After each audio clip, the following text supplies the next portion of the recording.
चेतावणी ह्यातच आहे. हेही वाचतात. हे कर्णाचं चरित्र आहे. कर्णाचं नाव रश्मिरथी होतं. सूर्याचा पहिला किरण जो पृथ्वीवर पडतो त्याचा जो रंग असतो त्या रंगाच्या तिला रश्मी घेणार. आणि कर्ण हा रथ हा सूर्यरथ असल्यामुळे त्याला रश्मिरथी आता वाचतो.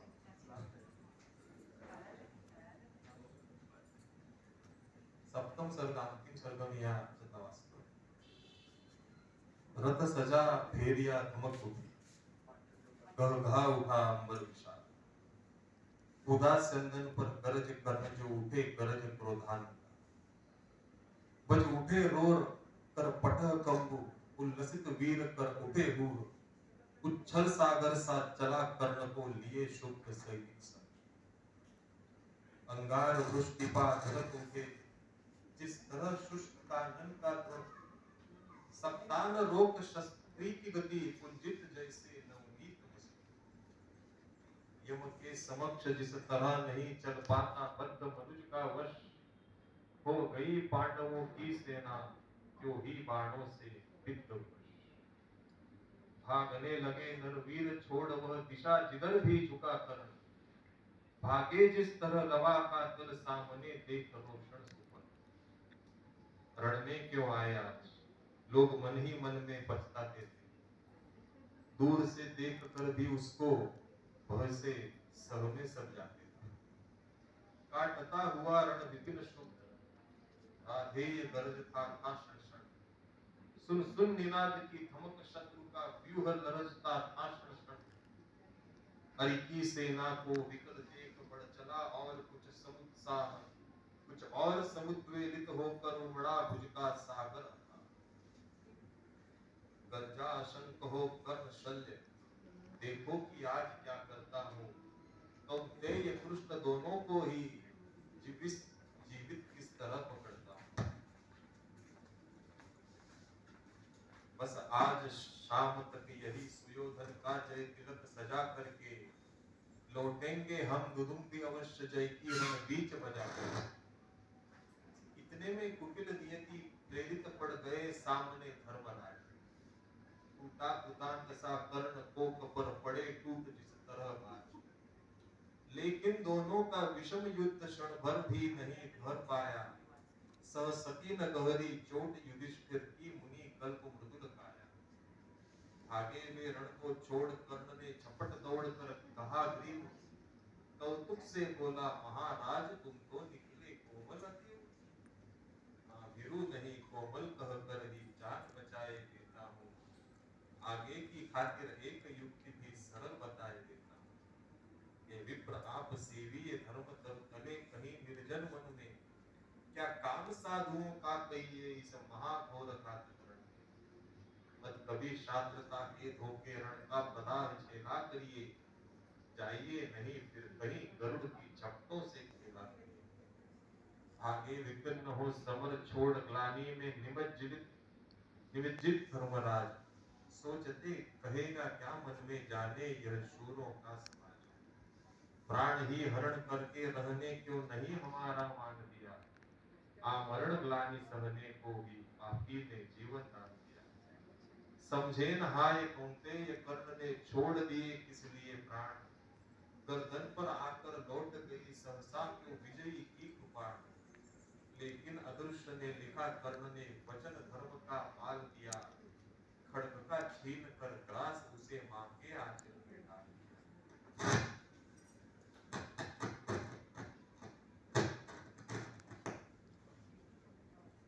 इतना पवित्र यह शील कर्ण जब तक भी रहा खड़ा रण में, चेतना मई मां की प्रतिमा धूपती रही तब तक मन में, सहदेव युधिष्ठिर नकुल भीम को बार बार वश में लाकर कर दिया मुक्त हंसकर उसने भीतर से कुछ इंगित पाकर, देखता रहा सब शल्य किंतु जब इसी तरह भागे पवित्र, बोला होकर वह चकित कर्ण की ओर देख यह पुरुष वचन, रे सूत पुत्र किस लिए विकट यह काल पुरुष धनु धरता है, मारना नहीं है तो फिर क्यों वीरों को घेर पकड़ता है, संग्राम विजय तू इसी तरह संध्या तक आज करेगा क्या, मारेगा हरियों को ही उन्हें दे, जीवन स्वयं मरेगा क्या।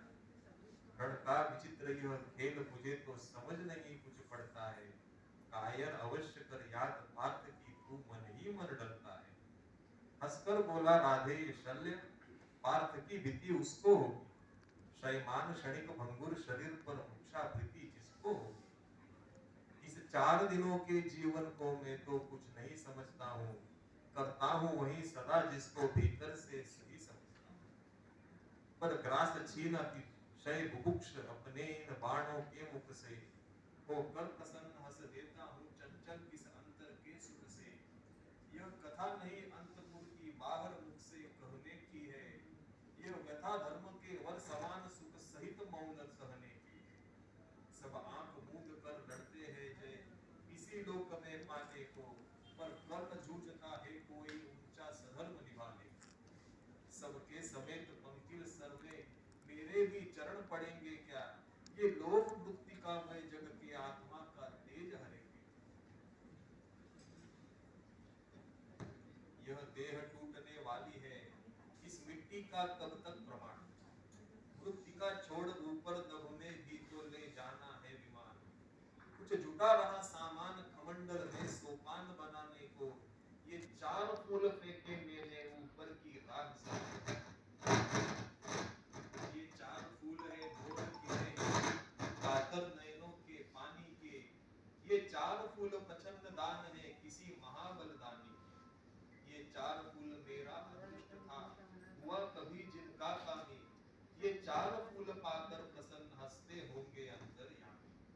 समझोगे नहीं शल्य इसको, यह कर्तव्य नादानों का है।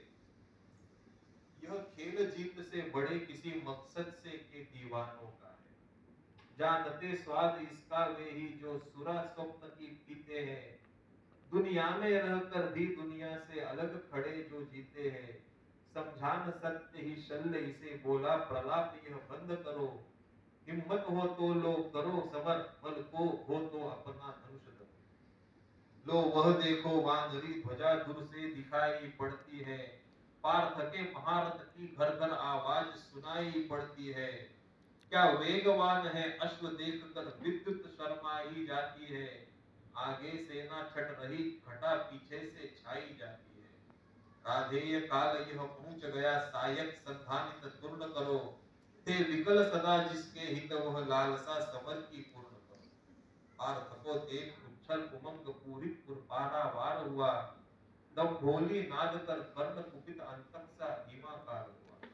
बोला विधि ने जिस हेतु पार्थ हम दोनों का निर्माण किया, जिस लिए प्रकृति के अनल तत्व का हम दोनों ने पान किया, जिस दिन के लिए किए आए हम दोनों वीर अथक साधन, आ गया भाग्य से आज जन्म जन्मों का निर्धारित वर्षण। आओ हम दोनों विशिक वही पूजित हो जय जयकार करे। मर्मच्छेदन से एक दूसरे का जी भर सत्कार करे। पर सावधान इस मिलन बिंदु से अलग नहीं होना होगा। हम दोनों में से किसी एक को आज यही सोना होगा। हो गया बड़ा काल आज निर्णय अंतिम कर देना है। शत्रु का या कि अपना मस्तक काट कर यही कर देना है।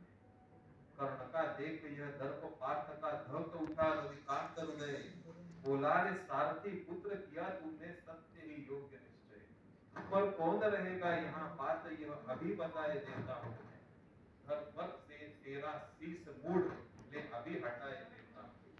यह कह अर्जुन ने तान तान तनक धनुष बाण संधान किया।